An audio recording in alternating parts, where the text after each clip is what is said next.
Good evening and welcome to another live stream on the channel. This time not football related on the pitch, more of an off the pitch related thing.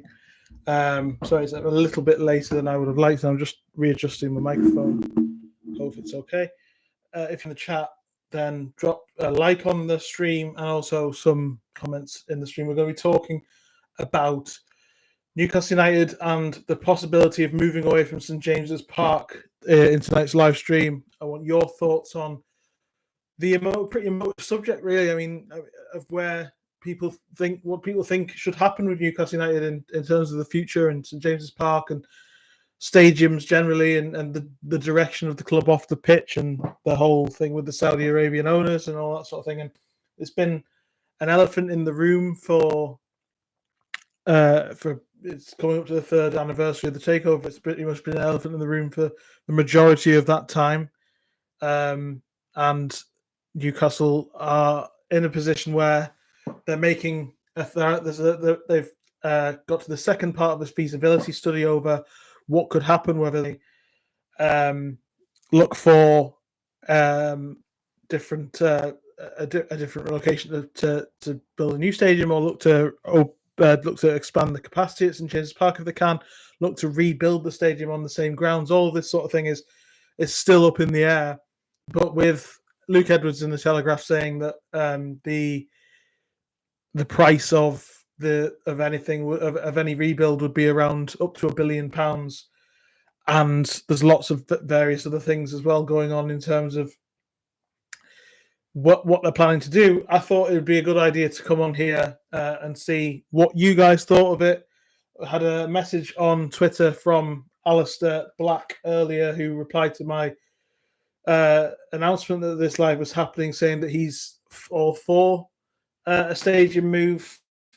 He's the capacity can't do everything it needs to now. St James's Park needs updating. More revenue and more, and with the times, it's moving with the times. It's a no-brainer. We need state of the art, says Alistair. He thinks it's a cost of refurbishing St James's Park against the cost of a new stadium would be more financially viable to get the new stadium with room that in that area to expand again down the line. A little bit like Man City have done with the Etihad campus. If you've ever been to the Etihad campus, it's really, really impressive. A few more people joining. Please do drop some stuff in the comments, and I'd love to hear what you guys think. And yeah, I'm just here to sort of chair another meeting of Newcastle fans with an opinion on what should happen with the club. And I have my thoughts, which I'll get into in a bit. But yeah, let's get going. If you are in the chat, yes, I say, please do like the stream. Also, if you haven't already, if you're new, please subscribe to the channel. There's plenty more content. Newcastle United and general football coming on the channel. I'm really looking at trying to diversify and add more content. There is a membership option that I'm looking at as well now that the channel's reached monetization. And if you want, you can. There's a super chat and super thanks option, but down there. But absolutely no pressure to get involved in that if you don't want to. It's just that the channel's reached that sort of stage. Thanks, Si, for your first comment. He says, I'd love to stay at St James's Park and do a Spurs and rotate 90 degrees on the same plot. Whilst this was happening, we could build a temp stands at Gateshead and shipping containers like Qatar. And actually, I have a fair bit of experience now with sort of pop-up stadiums, because at the Olympics and Paralympic Games in Paris, they did the volleyball and then the blind football, where I did quite a lot of work in front of the Eiffel Tower at the Eiffel Tower Stadium, which is exactly like Si said. That's not a daft suggestion.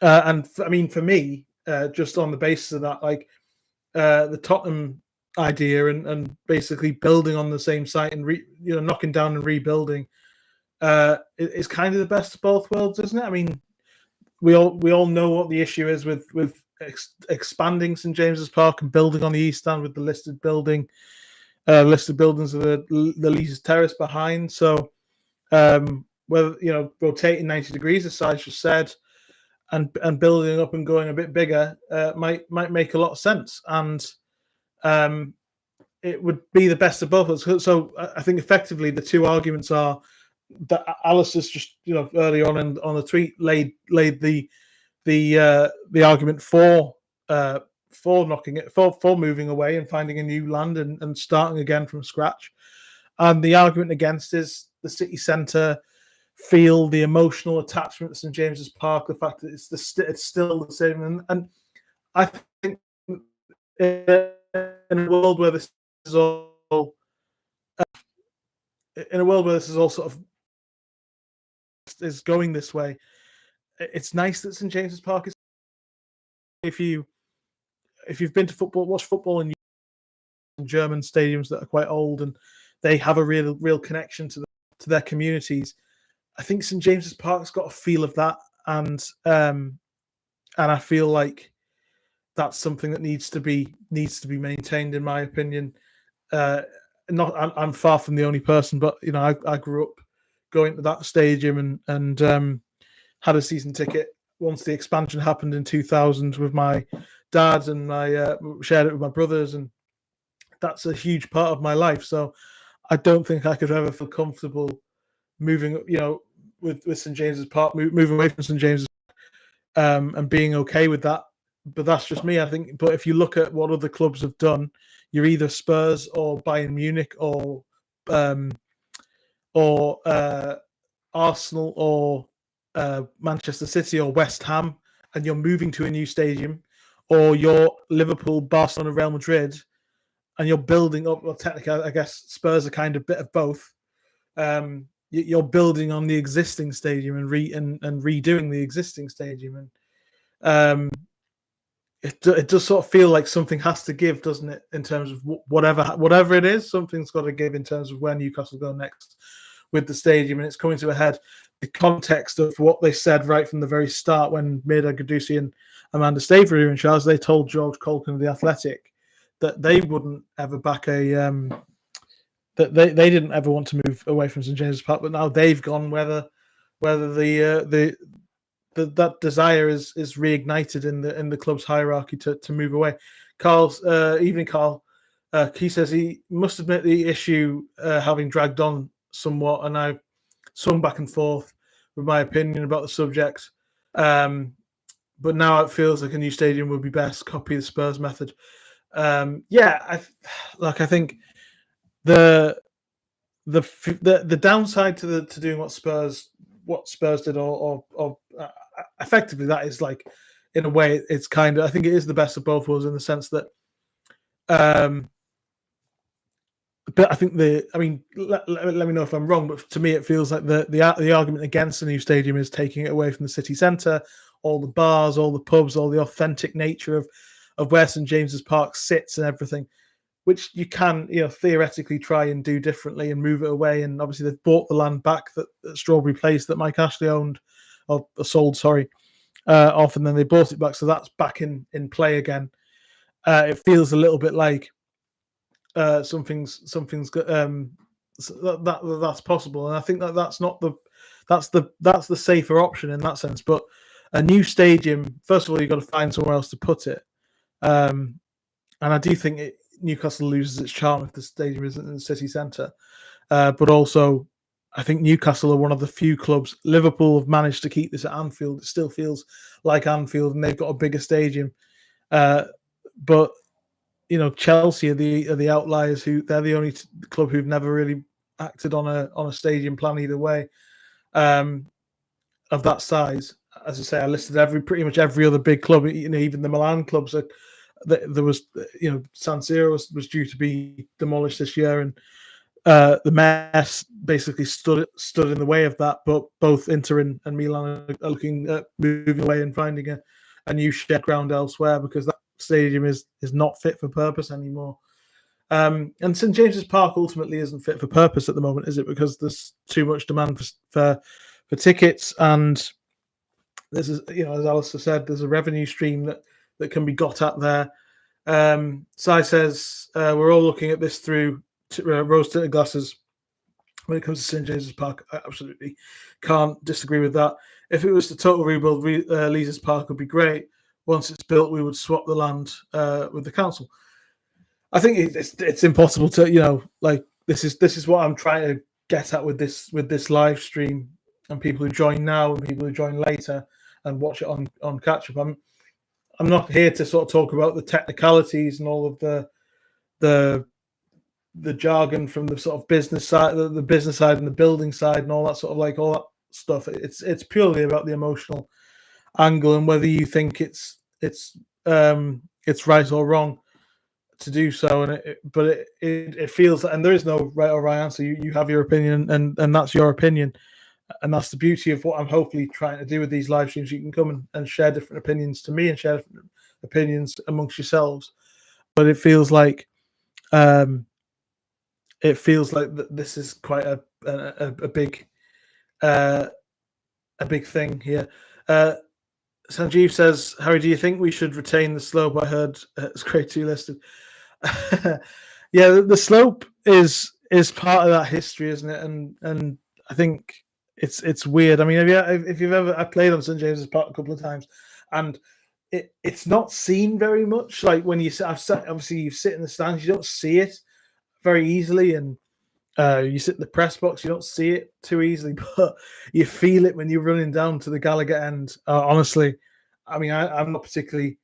I'm not a professional footballer. I'm not as fit as professional football, but lots of people report that you can feel it, and that's part of the history. I think if they moved to a new stadium, there wouldn't be a slope. I think, to be honest, if whatever happens, if they choose to move or change where they go with this new stadium, this stadium thing, the slope would probably go, I'd imagine. But I don't know.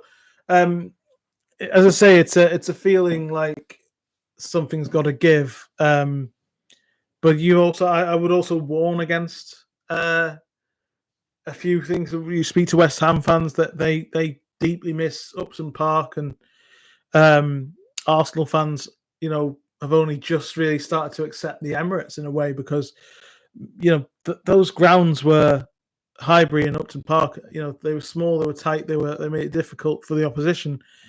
And my I saw somebody say that they'd rather, on Twitter, say that they'd rather stay at St James's Park than become successful in a soulless bowl. And I sort of understand that perspective, but I think as has been said, it's rose tinted glasses, isn't it? It's not. It's not really. It's not really a feeling of logic and well thought through arguments, because there are valid points on both sides. I just think that St James's Park is. For me, I went to, like, as I say, I've been to Germany and Italy. I went to Dortmund and Schalke last season, and both clubs are really, really tight in their communities, and both have I think, well, certainly Schalke moved away from their stadium into the Veltins Arena right next to it, and that was a massive thing for them. But they also crucially managed to keep the authenticity, and I think it's whether you could keep the authenticity at an East St James's Park. And I think that the keeping it in the city centre is the key to doing that ultimately. But as I say, let me know if you have any other thoughts on what you think should happen, and are you put off at all by the suggestion by Luke that it could be up to £1 billion? He said between 800 million and £1 billion to rebuild St James's Park.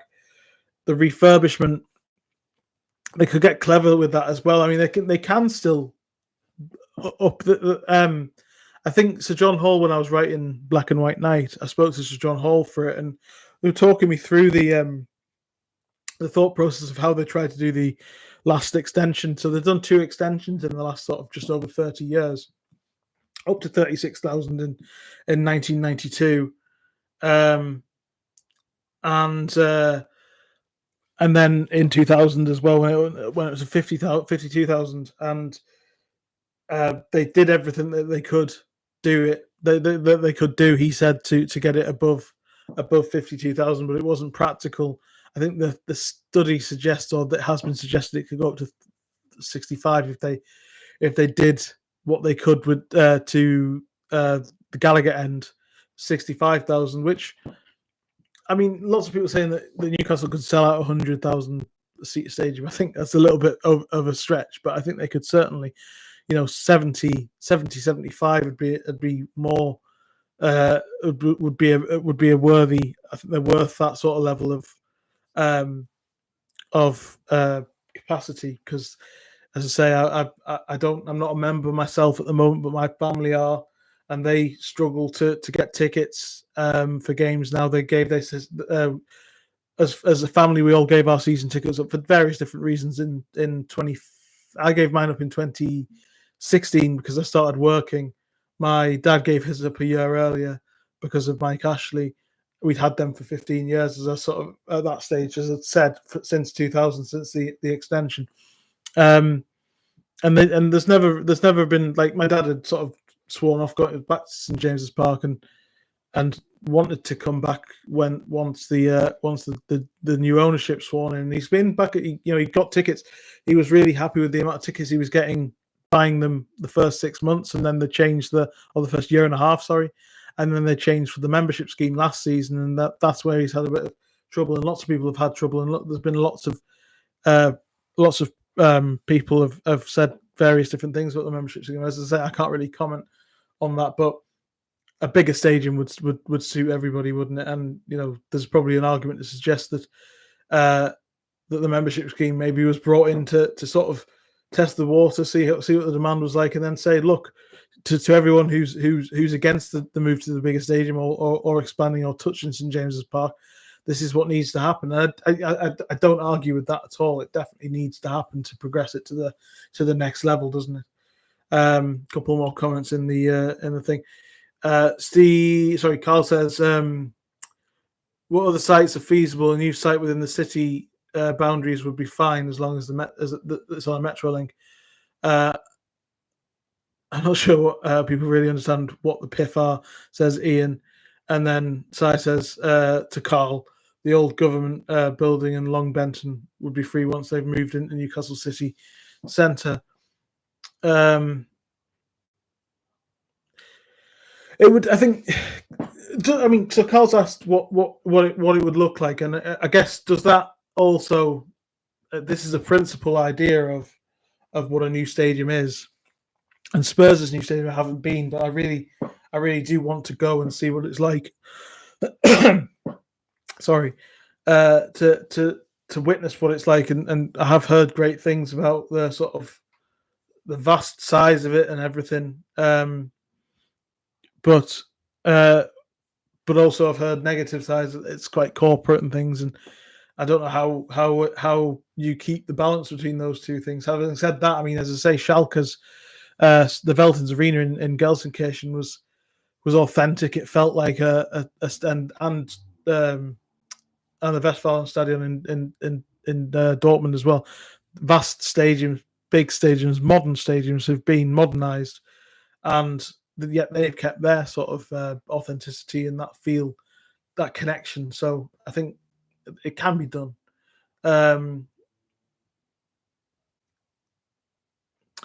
Ian says, we aren't just talking about just a new stadium, it'll be world-class and one of the best in the world. I think that's the thing. If you look at everything that's being done, I think Liverpool obviously they're sort of, I think their sort of connection to Anfield is very similar to Newcastle's to St James's Park, isn't it? So they've just built on. And I think ultimately, if Newcastle could, I think they would have done this a long time ago. I think they would have built on St James's Park to make it 70,000 a long time ago if the listed buildings thing, but the Leazes Terrace issue wasn't there, and I think they would have done that if they could, but they haven't been able to. If you look at like Real Madrid and Barcelona, what they're doing now, as I say, the Milan clubs are thinking about it.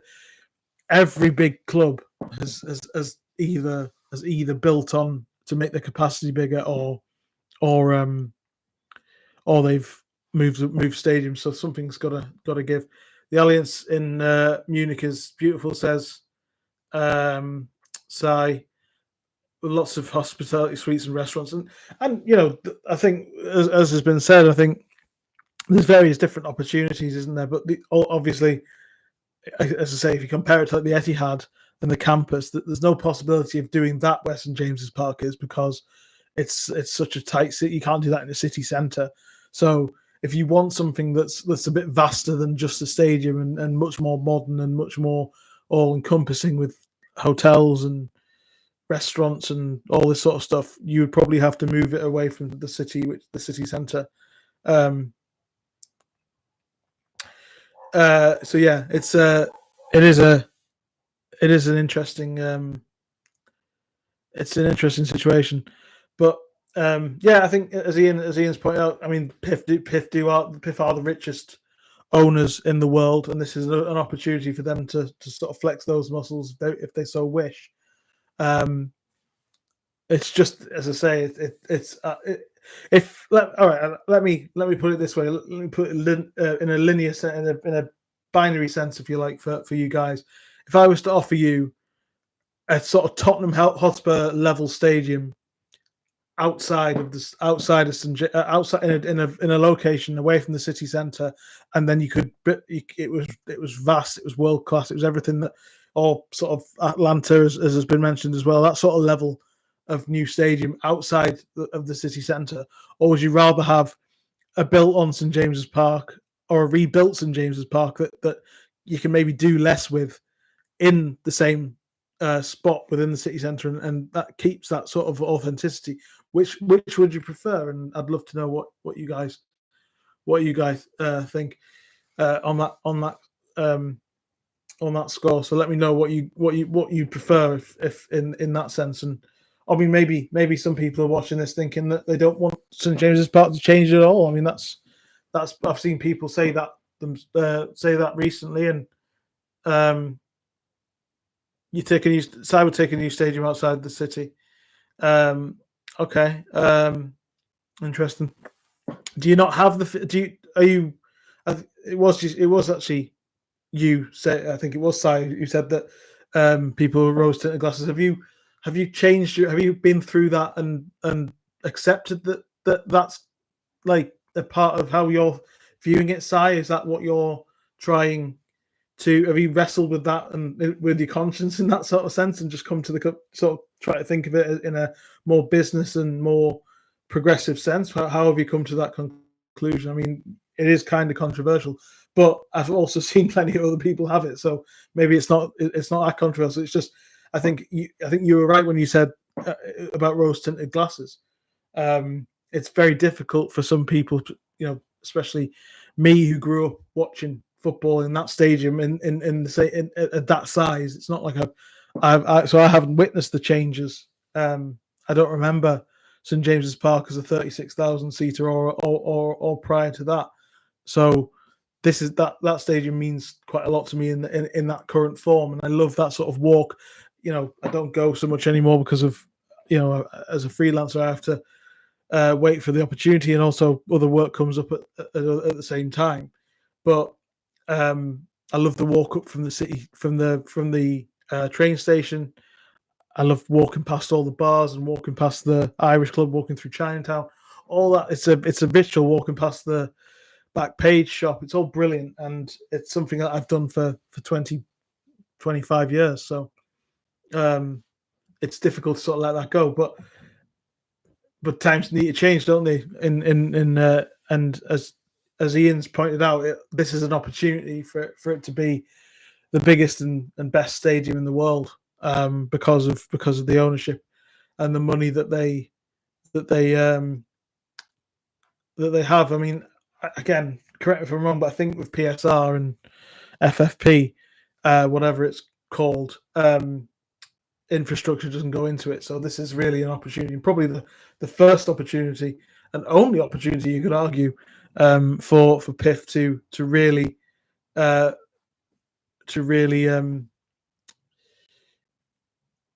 really show their wealth. What doesn't? Sorry, Ian. Ian says it doesn't. What have I said that doesn't? Just let me know. Just remind me. Si says, I'm looking at it from a business point of view. If PIF, yeah, sorry, thank you. Yeah, if PIF build outside the city, they can build a bigger fan zone and new bars. Yeah, taking a lot more profit. These guys are business folk, and that's ultimately what it is, isn't it? And I think I do see this happening probably longer term, because I think if they came in and just decided that they were, I think if they came and just said that they were building a new stadium somewhere else, you would have got more. You would have got more sort of like, I think lots of people will be sad but accept it, a bit like Sayers, and but whereas if they'd come in straight away and said we're just doing this, I think it probably would have got a lot more backlash against it. Whereas I think now a lot of people do accept that the current there's a lot about the current version of Newcastle United that is both within the owners and without and out of the owners' control, that's stopping them reaching the levels of other huge clubs. PSR being a big issue, but a stadium is something, as has just been confirmed by Ian, can be changed from a Newcastle perspective. It can be changed in terms of Newcastle having control of that, and I do think that there's a sense that that change in the air. Lots of people, I can imagine, have the same view as Sai does. You don't conduct business with emotions. That is a recipe for disaster, says David. After all, we're supporters. We do not own the business. Logic dictates a move to Leazes Park will capture the hearts of its fans. Yeah, I think again, it kind of is. I'm getting a lot of people saying that that they ultimately see it and have probably been through the whole have been through the whole sort of thing. And I think Ian sort of hit the nail on the head. None of us want to leave St James's Park, but it does sort of feel a little bit like it's going to happen, because it's just optics, apart from anything. Like, I think Arsenal found when they were where they were. I think when they decided to move to the Emirates, it was a big thing of like not just revenue, but it's optics as well. It's about having it. I mean, by the way, like other clubs like Juventus moved from Stadio delle Alpi to the what's now called the Allianz Stadium, which is rather confusing. They moved there in 2012, I think, and they downgraded. So their stadium, at least it was 40,000, 45,000, but it was a much more modern stadium. It just looked better, and I think that's a big point of it. And it's the same that I think the Milan clubs are going through the same thing.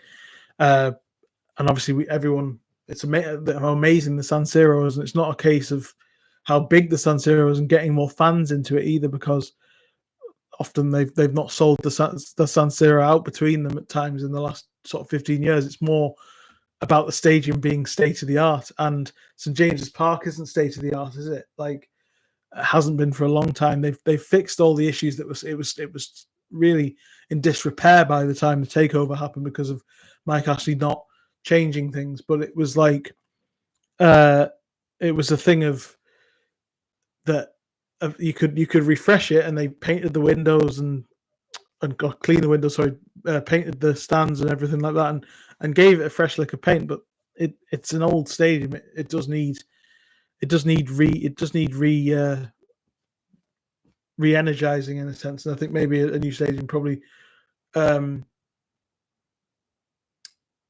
maybe that's what's ultimately, because it feels like it feels like you guys, when you're coming back to me in the chat, you're all saying that you've kind of been through you've wrestled with it, and you agree that St James's Park is amazing, and you don't want to leave, but you see it as necessary. Whereas some people I've read, it means more to them to stay at St James's Park and have that connection.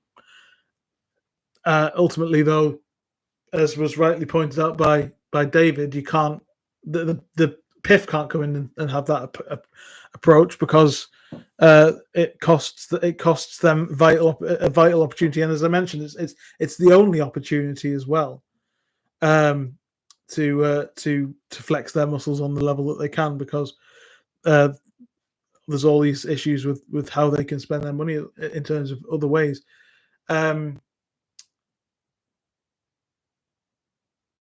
Carl says, I'm not overly sentimental, but do appreciate that people are.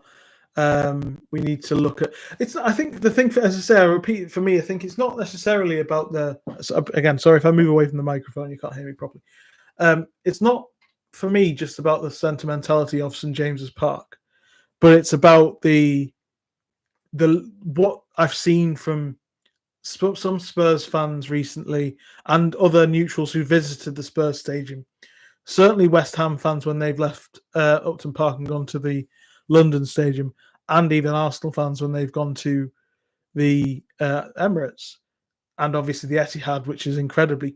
They're all kind of soulless and corporate, and that's what I think that the challenge would be of a new stadium or even a rebuilt, a knockdown rebuild, is that is modern. That would look and feel a little bit like a dangerous precedent has been set before, and something that Newcastle need to avoid, which Liverpool have managed to avoid by just building on Anfield and getting their capacity up. And then also you got to remember when St James's Park was rebuilt in 2000, it's kind of the same story as the training ground. When the stadium was rebuilt in 2000, it became the second biggest club stadium in England or Britain, behind Old Trafford. It's now, I think, the 8th biggest. So that's a huge drop off. And just like when Newcastle moved into Darsley Park in 2004, it was state of the art. It was amazing, and now it's nowhere near even like Leicester's or other mid-table Premier League clubs. They have bigger, more vast quality. And yes, again, similarly, the ownership has done what it can with Darsley Park, but there's a feeling that they need to move training grounds as well. And all of this sort of comes to a head. And I think I wonder whether the training ground thing will be different to the whether the training ground thing will be more pressing than the stadium. I don't know, but the good thing is, in terms of size of stadium, Newcastle are starting from a decent level. It's not like they're in where Arsenal were or where West Ham were, where the stadium is not big enough. It isn't big enough for demand, but you know what I'm trying to say is that, like, Arsenal was like 30,000 people could fit in Highbury. They needed to move, whereas Newcastle can, it's still not a bad position to be in for the next couple of years. By the way, if you are in the chat and you haven't liked, please do like the stream. It really does help, and also subscribe to the channel as well. That'll be a massive help too. It'll be a screw up unless it is big enough with a lot of scope to alter it to meet market conditions, says Demetrius. Size asked how big of capacity would be acceptable. I'm thinking 65 to 70,000. Anything bigger would probably lead to empty seats for the lesser teams. I agree with that, actually. I do. I think there was a lot of talk. If like this conversation really happened when demand for tickets went through the roof almost overnight after the takeover happened.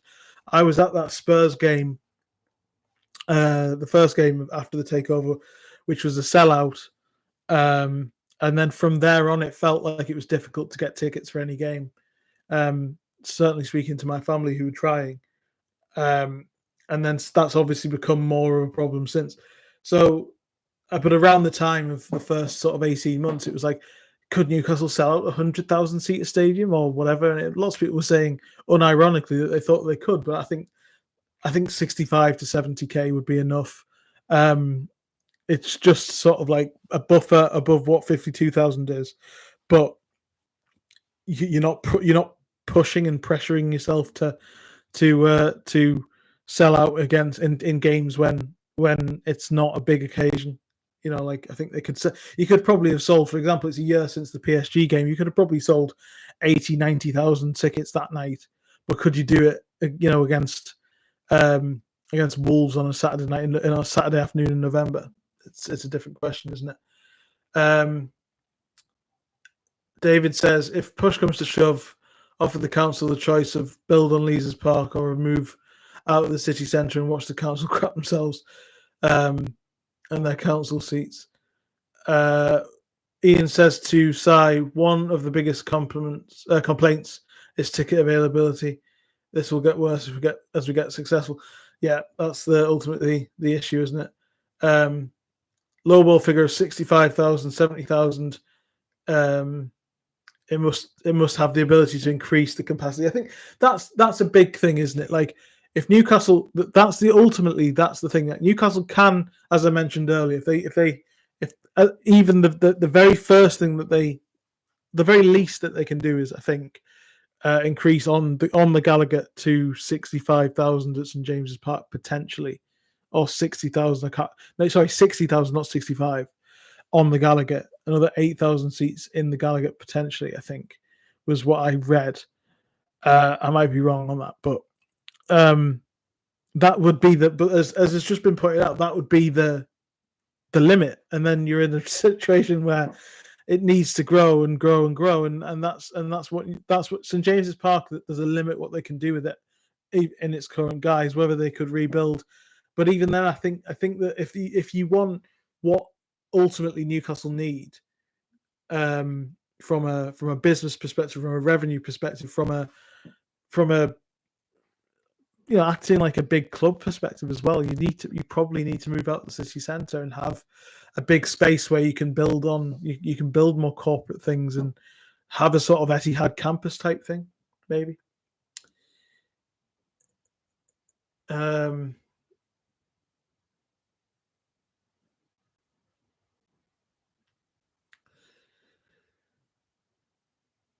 We all poke fun at Man City for empty seats. We can't afford to lose the demand, so I'd say 70k max. Says Sai. Yeah, I think I would agree with that personally. I just think that you can't if you're doing incremental steps. But again, it all comes down to once that becomes the thing, it all comes down to where you go from there, and that Newcastle within St James's Park, and within the city centre in their current land, even if they extended it. And we should also mention that Eddie Howe said today that he would want to extend and want to stay at St James's if he could, which is what a lot of people would probably say. But ultimately, I do feel, especially having come on and seen what you guys have said,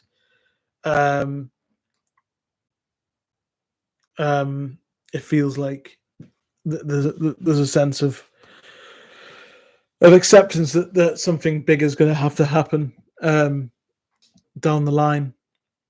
Also, apart from anything else, St James's Park isn't fit for stuff like concerts and things like that and gigs. Like, I know Kings of Leon have played at St James's. Obviously, Sam Fender played at St James's, but it needs to be round. It needs to be a bowl for it to really work because the acoustics are really bad with the different levels. So having a new stadium that's properly built like the Etihad is, or with all four stands being the same size, or Tottenham Hotspur Stadium or Emirates, whatever you want to say, that allows for different revenue streams. That St James's Park really, that's why people tend to go to Stadium and Light for these gigs, because the stadium is much more suitable for them than St James's Park is. Ian says to say we're a one club city club. It's a bit different in Manchester. Sorry, I don't know. I see what you mean. Sorry, yeah, no, but I do think that you can overestimate, and as I say, I think there's a lot of it's easy. The demand would suggest that you need a bigger stadium, but I would start say 65, 70, and then if the demand, this is just an answer to what Ian was saying earlier, then if the demand was bigger, then grow on there. But that, as has been pointed out, you can't do that at St James's Park. but it just it does have that sort of feel to it, doesn't it? And once again, if anyone's joined, I know lots of people haven't. I think I'm assuming that the people who are currently in have been in from the start. But if you have joined recently, please do like the stream and help push it to other people and see if more people will join as well.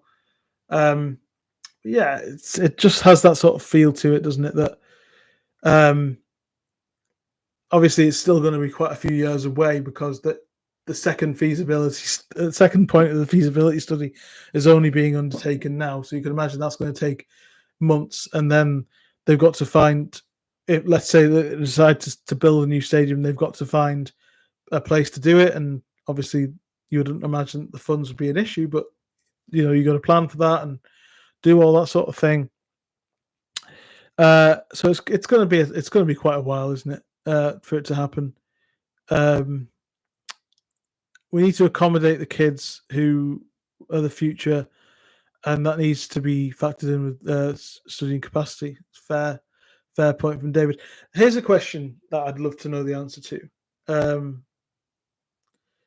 Right.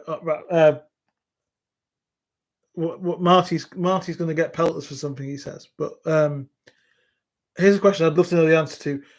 If they moved stadium and they decided to move, what would you do with the land at St James's Park? Would you sell it to the council to do what they would do? Would you keep it, refactor it into a stadium for the academy teams or for the women's teams or whatever? What would you do with St James's Park as it is? Going forward, what would you do? What would you do with that? I'd love to know. Let the Lasses use St James's. Yeah, I think the fact that there's been 22,000, 25,000 people have seen the specialist the games that have been organised for them in the last couple of years. I think there's obvious demand for tickets to the women's games. Obviously, they're going to be very very much in the race for the WSL, and they could be, by the time that this all happens, they could be in the WSL. So that there could be a bit more demand, and obviously they're certainly the externally the plan's been for Newcastle to really back the women's team and try and get them as far as they can. And I know that Amanda Stavely said this, so it depends what happens now that she's gone. But she was saying that she dreamed of having a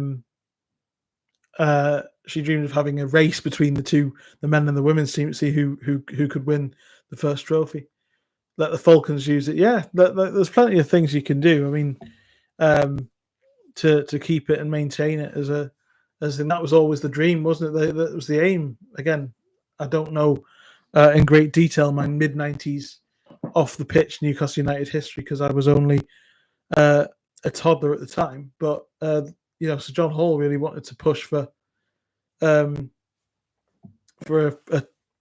big team that incorporated different sports, didn't he? So maybe that there's various different things you can do with that, and that's obviously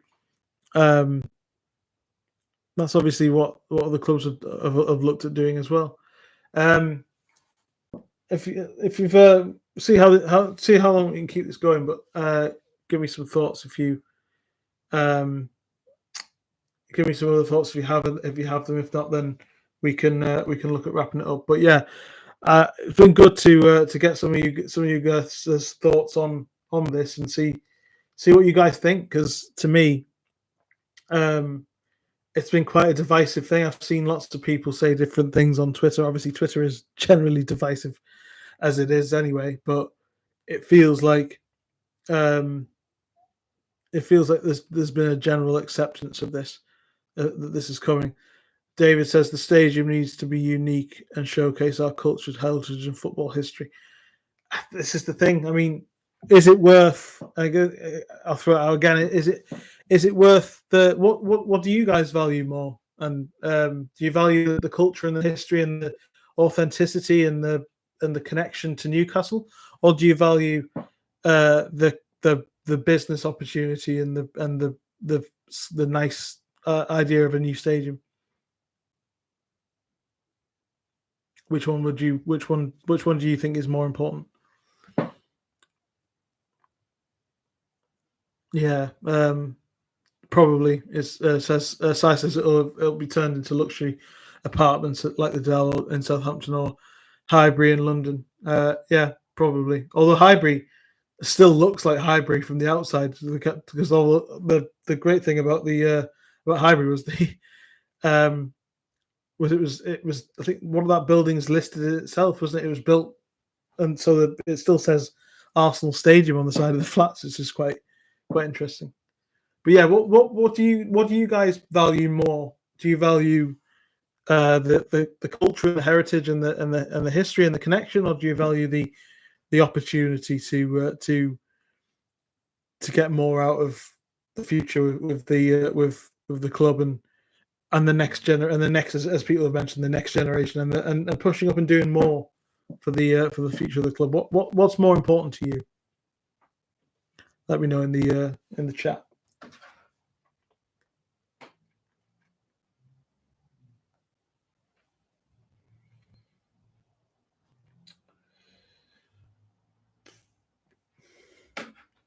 But it does, and also while you're here, I know this isn't. If you haven't already, do check out my Everton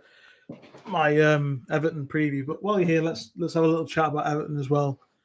Are you confident for tomorrow's game? Do you think Newcastle will win the game? Do you think Newcastle have to perform? Like in my video, I said Newcastle. It's really important that Newcastle have to perform, and I gave quite an outlandish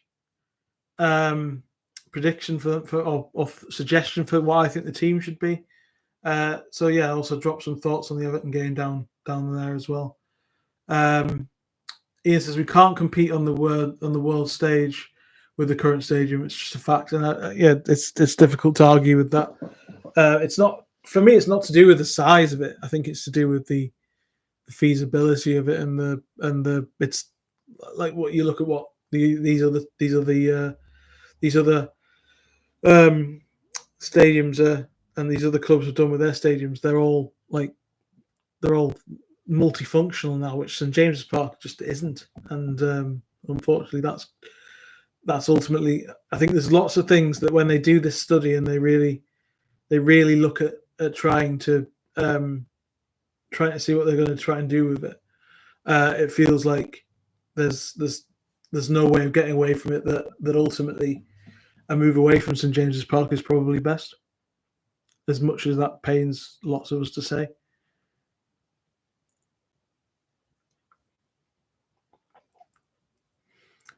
But I think, as Demetrius said, Demetrius has said it has to be a magnificent and technological and an impressive attraction. I think it will. This is the thing; like you can guarantee that it's going to be something massive if it happens, because this is where the ownership has the money and no relation to stop them spending it. So you'd imagine it would be up there to rival any stadium in the world.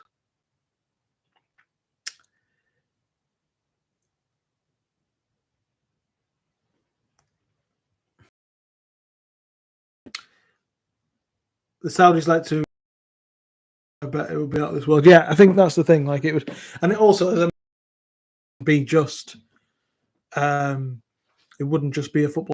It would be, you could have hotels in it. Lots of these stadiums, and even like things down to like Blackpool and Bolton have have hotels within the stadiums. You could have gigs there and sporting different sporting events. Look at Spurs with the NFL. It's all been built into it. So I think that a lot of these things are sort of there for this reason, aren't they? So yeah, ultimately it feels like the club is the club won't be able to get away from the fact that, as has just been said, and I think there's a consensus among the people that are here that it's inevitable, and as Ian's rightly said, it feels like the club ultimately can't compete.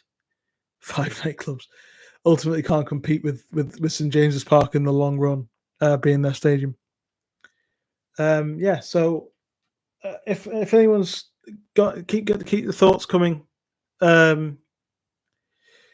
before we look to wrap it up. maximum 10 minutes. But if there's no much more to be said, then let me know and I'll just wrap it up there. But as I say, yeah, Everton tomorrow. Let me know your thoughts. Quick predictions for Everton as well down below before we go. And I think that this is a big test of what the next stage is, isn't it? Because there's been lots of questions about where the training ground is. Why has this been taking so long to come up with an idea of what they want to do with it? And I think it's complicated in terms of the reason why I think it's taken so long is because each thing that they decide to do doesn't have any obvious answer. Like it's not like there's an obvious bit of land that is just waiting for Newcastle to build a stadium on within the city centre or within anywhere in Newcastle. It's not like they can just build on top of St James's Park. Everything's got its own various different problems. So I think that's why it's taken so long. Again, I'm not privy to all the conversations. I'm not an expert on these sorts of things. But yeah, if you ever try to build a stadium, it takes time, precisely. But in terms of just organising what to do, like lots of people have said, why is it taken 2 years or nearly 3 years? I think because ultimately there's no right or wrong. There's no obvious answer as to what the next step is in either direction. Like I just said, like you can't. It's one thing to say Newcastle should build a new stadium. It's the next then saying, well, where is it going to be? And as I say, I think in my opinion, this wouldn't even be an issue if the if Lee's or it wouldn't be a big issue that in terms of like the progress of St James's Park would have been covered long ago if Lee's Terrace wasn't listed building. Sai says score draw against Everton 2-2. Our away form isn't the best, and they've just got their first win last week. Yeah, it's and Goodison Park, as I mentioned on the video, isn't the greatest place for Newcastle to go, especially in recent times. They've struggled to, and Everton have risen their game and got decent results against Newcastle at Goodison Park, and certainly last year that 3-0, and then 2 seasons ago with the win that sort of ignited their bid to stay up. If you remember, Alex Iwobi scored that goal in the last minute, where Newcastle played actually fairly well in that game. And it was a bit of a similar game last year in terms of like they were just sort of hobbling along, not really doing much, and then Kieran Trippier made a couple of bad mistakes and cost them. I think that they need to impose themselves, as I said in the video, and be brave and take a few risks. And I would put Joe Linton on the left for the reasons I mentioned. And a couple of people sort of questioned my decision, my suggestion that we should drop Harvey Barnes. But it's not about dropping him. It's about keeping him for later, because with 5 subs, it's about having the sort of attitude towards substitutions has changed. It's now about who finishes the game as much as it is about who starts it. Demetri says yeah, precisely. Like designing something before Steam when the Steam Power is a few weeks ago. Yeah, exactly. I think that's ultimately it's going to take time, isn't it? It was always going to take time to decide what to do before they were ultimately going to go and do it from then. Yeah, so I think a few people are dropping out now, so we'll look to wrap it up. But any last thoughts on what Newcastle should do with the stadium? Let me know in the next couple of minutes before we wrap up. I am going to be back tomorrow night for a reaction to the Everton game. Hopefully, just after. I am working, as I say, on BBC Sport in the day, so the fact that it's a 5:30 kickoff means I should be able to do a live. I should be finished, so I should be able to do a live reaction certainly tomorrow night. Hopefully, as close to the end of the game as possible. So do join me for that, and I'll see you. Then. Thanks so much for joining me. Like, share, and subscribe if you haven't already. Much more content coming in the next few weeks. Not just Newcastle United. There's also a new podcast as well with me and a new co-host, which will be more announcement on in the next couple of weeks. General football chat with a lot of debate, a lot of nostalgia, a lot of different thoughts. So that will hopefully be a lot of fun. But more on that in the next couple of weeks. And as I say, thank you very much for joining me on tonight's stream. Great to hear your thoughts as always, and I'll see you next time. Cheers.